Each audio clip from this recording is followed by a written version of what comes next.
Welcome back to another technical video. Today I'll be going through your question, answering it, and hopefully finding that solution that you're looking for.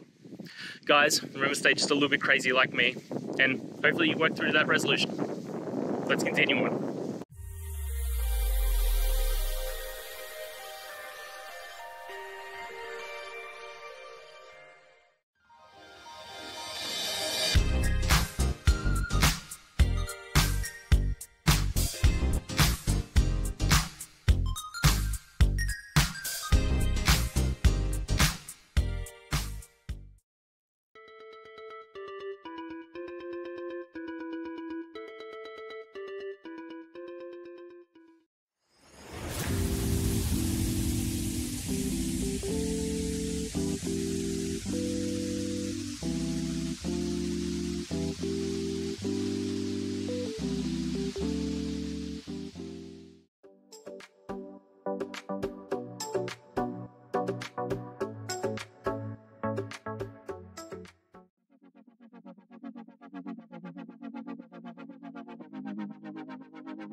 And that's it.